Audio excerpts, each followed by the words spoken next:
At IPAS Africa Alliance, we advocate for the rights of the women and girls, and to do this, we work together with young people who are among some of our key stakeholders who support us in implementing the work. Hi, my name is Valerina Fiekuloloju. I am a sexual reproductive health and rights expert. I'm a freelancer consultant. I use those two terms interchangeably, and I am associated with a number of youth-led organizations across the country. I'm Hilary Anavoni. I'm a student at Mo University, and I'm also a social worker.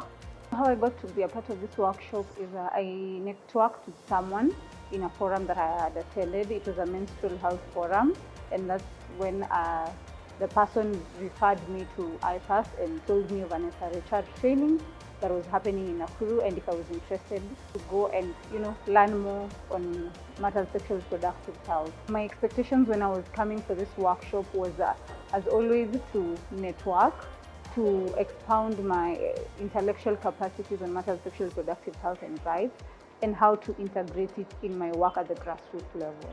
We organized this workshop so that we could bring together this array of youth. They can discuss some of the challenges that they face, and together they're able to co-create digital advocacy tools that are quite innovative, that address the challenges that they face, and that are also able to address some of the myths and misconceptions that they come across on the online space. For the youth who are our audience, we choose digital engagement because what we've learned is that when we do engagements, when we teach them using slides and presentation, you tend to lose their concentration. So we try to make it more entertaining. They say an image is worth 1,000 words, and sometimes when there's a lot of verbal communication, a lot can be lost in the words. So we try and capture that and summarize it in illustrations, and that's what I'm here to do, just to simplify complex ideas into simple screenshots that are memorable and simple to understand for not only the youth, but the general public. I managed to take the young men and women through various ways of telling a digital story.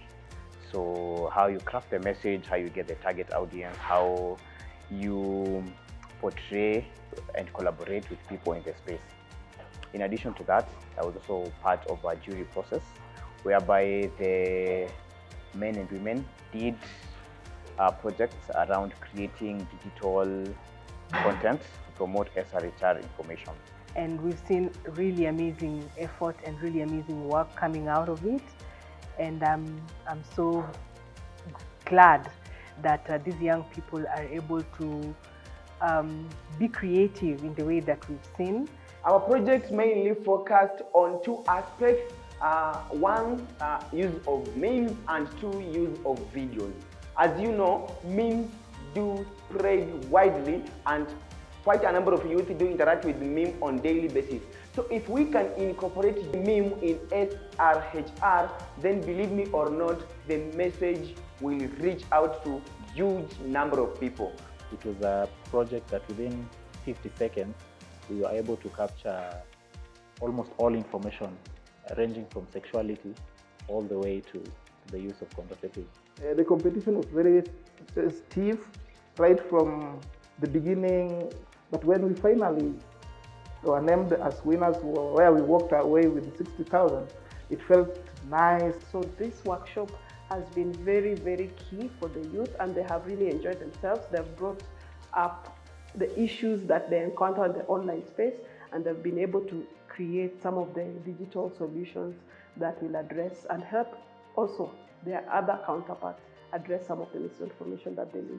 We did drawing, where we used art as a form of expressing ourselves, our sexuality, and also the fact that I was able to understand different perspectives of sexual reproductive health. I have learned how using storytelling in advocacy is more effective than just going to do a lecture. In the advocacy bit, let's be the people who drive the change. Let's drive changes in the grassroots. Let's have the information and share it. If we have to have change, the change that you are looking for is within the youths that we work with. They are the ones who have the solutions to the problem, because they're the ones who know the problems that they're facing. There are so many things that we just used to assume, but through this workshop, we've been able to gain a lot of information, which is going to be essential, not only to us, but to the outside world. You've only managed 20. How many youths are there? There are so many, right? And majority of you maybe are coming from Nairobi or what? We'll need to create now a network of youth advocates. Then we offer opportunity for you to convene and be able to define the East African youth sexual and reproductive health way forward. I'd like to call upon like-minded SRHR stakeholders to join hands with IPAS Africa Alliance so that together we are able to share expertise, resources, we are able to support the youth as they amplify their voices and as they lobby towards policy reforms and advocating for policies that prioritize youth SRHR.